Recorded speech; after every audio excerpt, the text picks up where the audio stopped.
Dia, boa noite, boa semana, Shavua Tov, Shabbat Shalom, Mashiach Now, redenção completa, definitiva, verdadeira, para o mundo inteiro, já agora. A pergunta da semana é: até que ponto investir? Sabemos quando parar?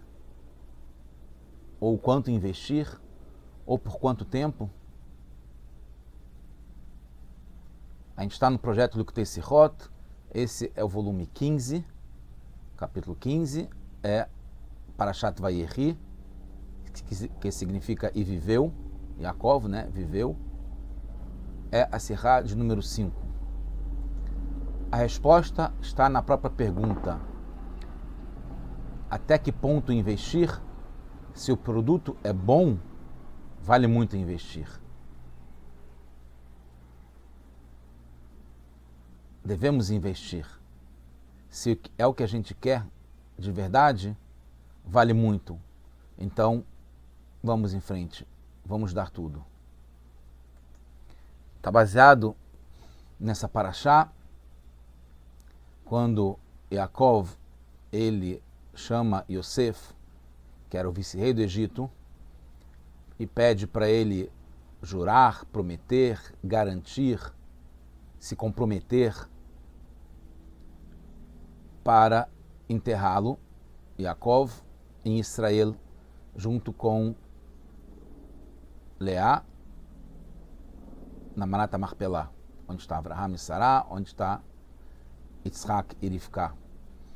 E a linguagem que Yaakov fala, Asher Ishbiani Lemor, Ine Anochi Met Bekivri, Asher Kariti Li Be'eres Knan, Shama Tikbereni. Então,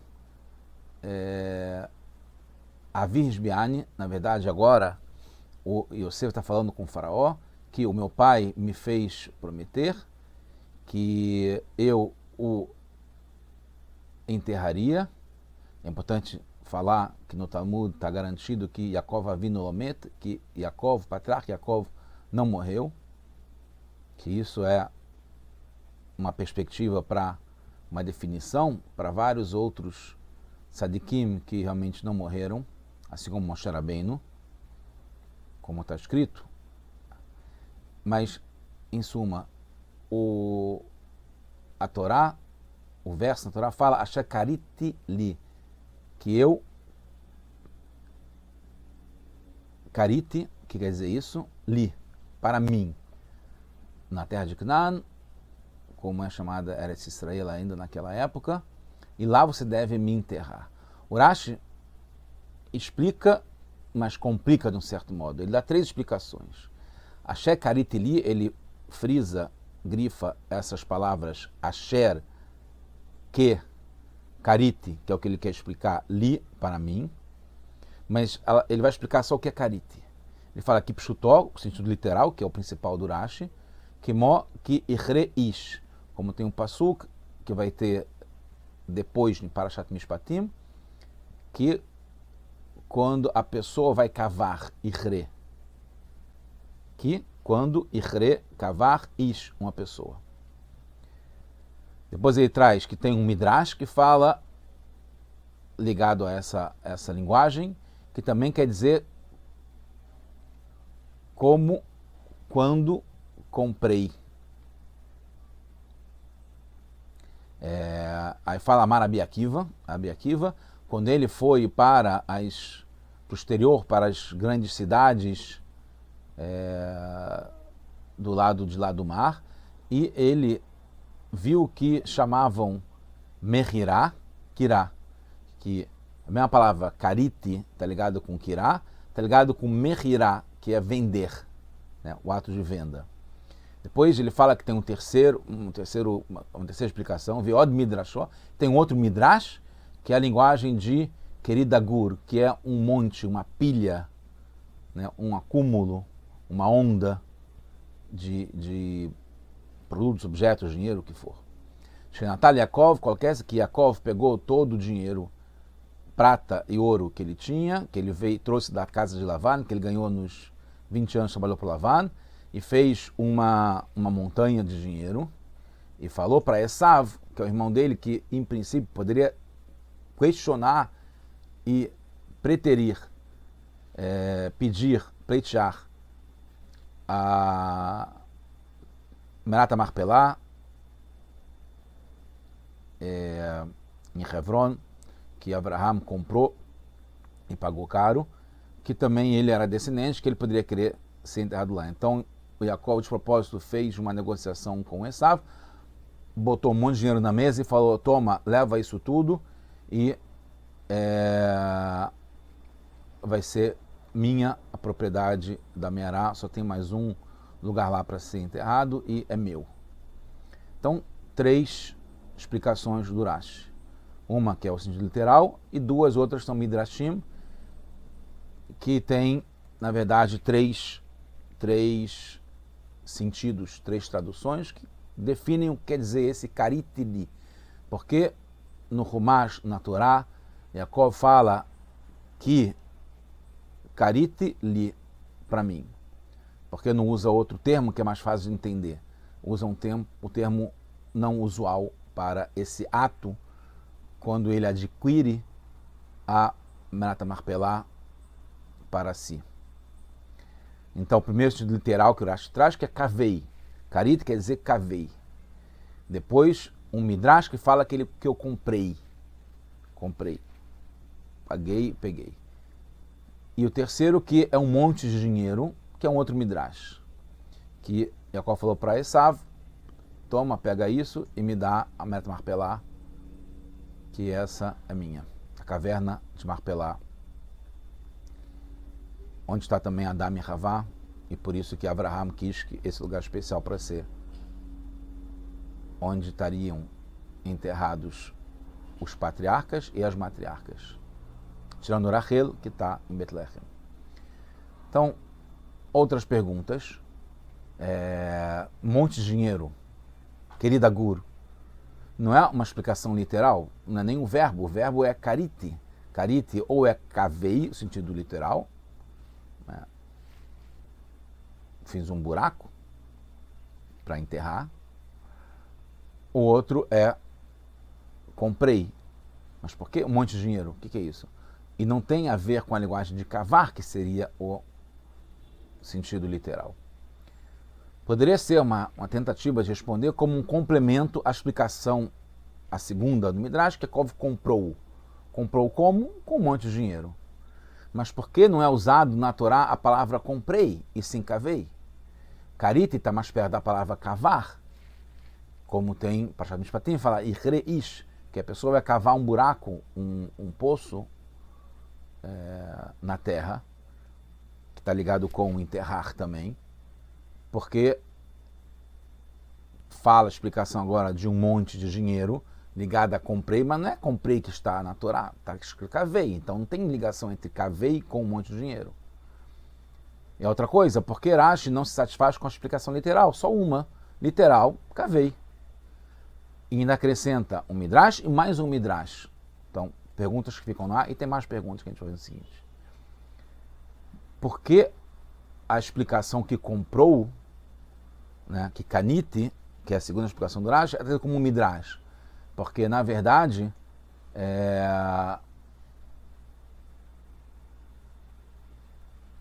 tem uma explicação em Dvarim,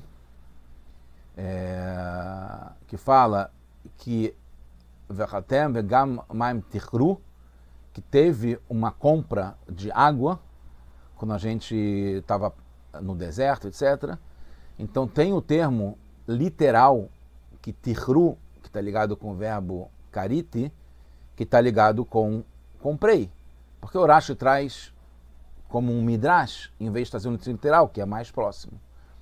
Tem também outro, inclusive quando o Rashi explica tichru, a gente está vendo aqui, lashon mikar, que está ligado com o sentido de comércio, de compra, lá em Dvarim, depois. E o Rashi traz um passuk que é dessa semana, a Shekaritili, como a gente falou, que está no verso, capítulo 50, no verso 50 da nossa Parashá. E aí também traz a mesma coisa do Midrash, que nos nas cidades grandes do exterior se chama Kirá Mechirá, para explicar em Devarim que a gente comprou água. Depois tem em Rocheia, nos Profetas, no capítulo 3, vai crer também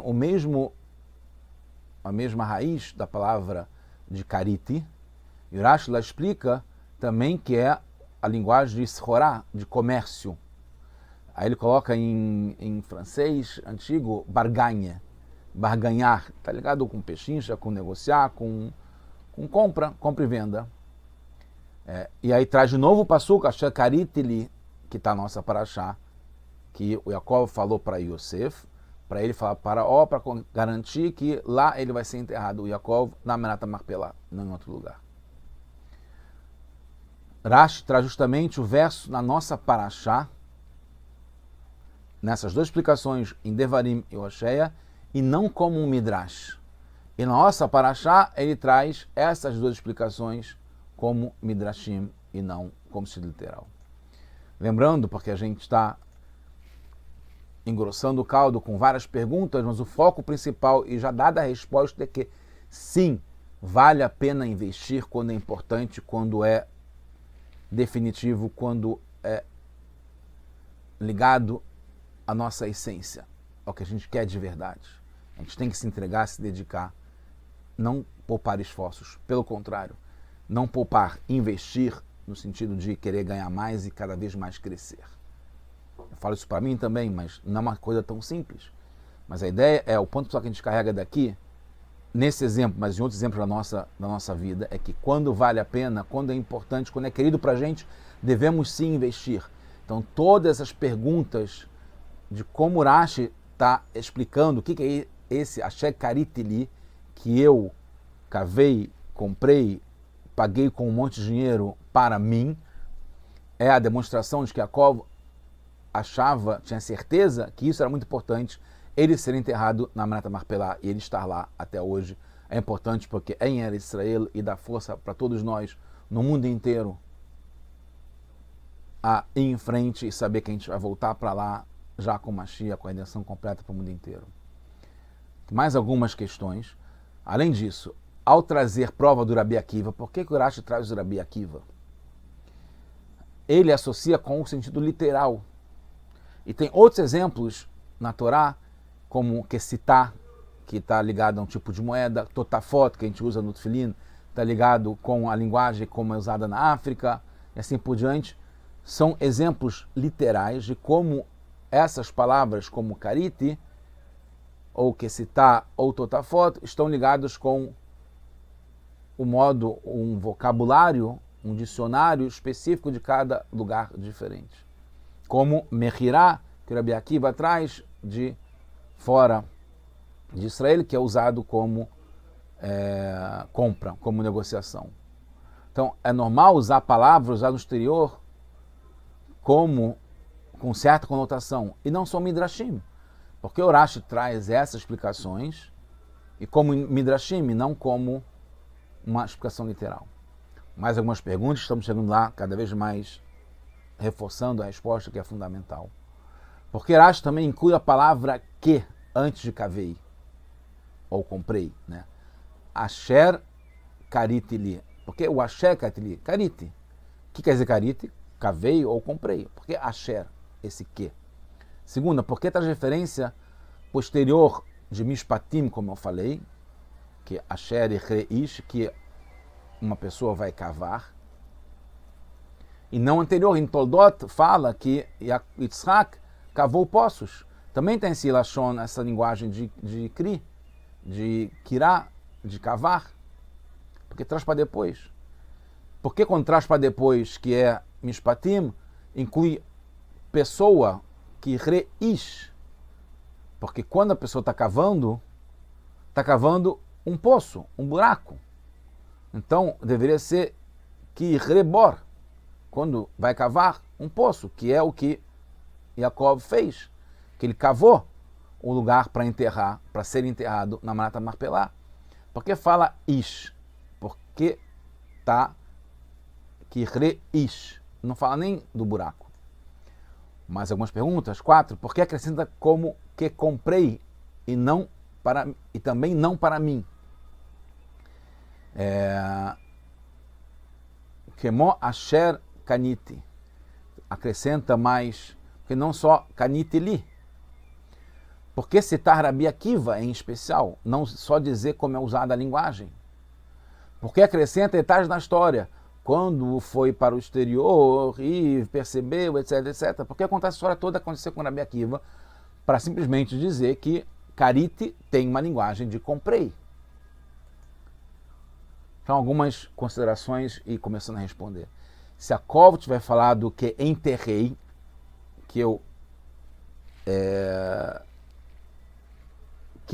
que enterrei lá, ele já tinha enterrado Leá, por exemplo, já teria bastado, porque enterrei já é alguma coisa que é para ele, que ele fez, que está ligado com o ato de cavar.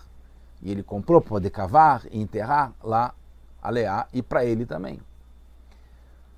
Quando escreve que cavei para mim, tem a mensagem forte. Essa começa, de novo, como eu falei, a mensagem principal. Todas as explicações do Rashi e como Hashem coloca o Yaakov falando para o Yosef Paró, é demonstrando que é importante, é para investir, é para se entregar, é para se dedicar, é forte. Eu cavei para mim. Tudo que está de explicação está mostrando o quanto que isso é querido para o Yaakov, importante para Yaakov.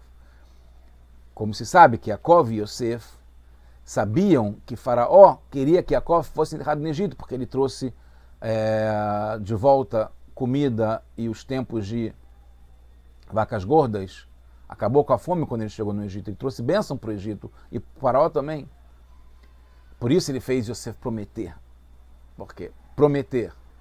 Falar que eu cavei, que é para mim, que eu comprei, que eu paguei caro, foi um monte de dinheiro, eu paguei tudo que eu ganhei da época do Lavan, mostrando mais uma vez o quanto Yaakov queria investir no que era importante para ele, essencial. O quanto que a gente deve investir no que é importante para a gente, nos nossos filhos, nossas crianças, na Torá, no judaísmo, na redenção, em Mashiach, e trazer tudo de bom, paz para o mundo inteiro. Demonstração de ênfase, de foco, de missão, de qual é o nosso objetivo. Por isso que Rashi acrescenta a palavra pessoa, que reish, porque quem investe é a pessoa. Então não é uma coisa impessoal, de que foi cavado um poço, um buraco. Não, a pessoa é que cava. Por isso que acrescentou isso. Por isso que é para mim, como a gente falou. Outras perguntas, mas que a gente vai chegar lá, já são mais leves. Yaakov cavou 17 anos antes, porque ele estava em Israel 17 anos, depois ele estava agora, Parashat Vayikra, 17 anos em Mitzrayim, no Egito, quando ele encontrou com o faraó, depois de todo o tempo que ele ficou lá, e agora quando ele está para morrer, que são 17 anos depois, o Yosef prometeu para o Yaakov, vai falar com o faraó para enterrar o Yaakov em Israel. Então, desde quando? Por que ele cavou 17 anos antes? Outra coisa, porque ele cavou ele mesmo. Ele não tinha servos, não tinha pessoas para cavar para ele. Ele que cavou. Achei kariti li, que eu cavei para mim. E porque li, foi para ele que ele cavou, bishvili? Foi para ele que ele cavou? Porque tem achei kariti li. Então, importância, investimento, entrega, dedicação. Por isso que é kaniti, ele comprou e não herdou. Ele não pegou. Não foi só feito o delivery. Não foi só tomar posse. E por isso que está claro que foi caro. Pelo Rabi Akiva, seria vendi e não comprei. Uma outra pergunta, porque o Rabi Akiva, tanto é que kirá, kariti, está ligado com mehirá, que é venda, e não compra. Porque quer dizer troca, kariti. Passagem de dinheiro, transferência de propriedade. Então, para mim, é que mostra qual o sentido da transação. Porque quando você fala negociação, transação, compra e venda, transferência de propriedade, não fica claro para quem que é, de que lado que você está. Então, quando o Yaakov fala shekariti li, e o Rashi vai trazendo sempre esse li para mim, demonstra que foi de lá para cá. O ato é a transação. A compra e venda, não importa se é a venda ou se é a compra. A compra está mais ligado com a própria pessoa, porque eu estou comprando, é para mim. Mas poderia comprar para outra pessoa também, para dar. Então aqui está demonstrando que foi feita a transação e foi para o Yaakov, porque era querido, era importante para o Yaakov. Os outros versos que a gente falou, em Dvarim, em Osheia, poderiam levar a entender que é só o ato da compra, que é só o delivery, sem a transação física, só o momento final, que a posse é importante com certeza para constituir, mas o Yaakov queria falar que não era a posse que acontecia só depois, quando ele fosse enterrado lá. Era o quanto ele se envolveu, o quanto ele se dedicou, o quanto era importante investir e o quanto que ele de fato investiu. E isso está ligado com a transferência de dinheiro e muito dinheiro. O faraó já sabia que tem precedente como Abraham, que pagou muito para enterrar. Por que tanta prova, como a gente falou? Porque kirá quer dizer só transferência, como a gente falou. Mechirá, que é venda. Por isso precisa dizer para quem. Mas se falasse comprei, já seria claro. Então por que não é comprei, em vez de falar karitili? E ele traz a história, porque ali evidencia, como eu falei, quando você sabe a resposta, que é única, se esclarece todas as perguntas. Como a gente sabe que é importante, tudo isso está ligado com denotar, enfatizar, reforçar a ideia que era muito importante. Então, na história do Rebbe Akiva fala que foi cidades grandes, onde acontecem grandes negócios. Então não é uma comprinha de esquina, uma comprinha do quintal, uma comprinha de um terreninho. Né? Foi a compra mais importante do Yaakov, onde estão todos os patriarcas e as matriarcas, onde vem uma luz importante para o mundo inteiro. Merat Marpelá em Hebron. Inclusive deveria ser mais agora ainda, né, sobre essas questões que não são mais essas de direito à terra de Israel, etc. e tal, comprou, não comprou, porque a gente vê que é maldade pura. Mas se for entrar nesse campo que Hashem decidiu que é nosso, não só que é do povo judeu, como também teve essa importância, ênfase dada, que o faraó entendeu, e é para todo mundo inteiro, no mundo inteiro, o quanto que para a gente é importante a terra de Israel, o quanto que está ligado, e na verdade é importante para o mundo inteiro, porque o mundo inteiro tem bênção através disso que é o povo judeu que está lá, assim como em outros lugares do mundo, mas em Israel, em particular, o quanto que isso está ligado com a essência, como Yaakov enfatizou e demonstrou aqui. Mais um Midrash, né, e quase terminando, que serve para demonstrar que Yaakov pegou todo o ouro e a prata que tinha ganhado com muito esforço na casa de Lavan durante 20 anos. Não só para mostrar que era uma coisa importante, mas que era muito querida, pagando o valor que fosse, um monte, uma pilha, transbordando, até que ele mesmo cavou. Por isso, o primeiro sentido literal também é importante, que ele mesmo cavou, e foi ele que cavou, não foram servos. Concluindo, vamos em frente, vamos com tudo, é importante, é querido, é a nossa essência, é o que mais queremos. Mashiach now, já agora. Tudo de bom para todos nós. Boas notícias.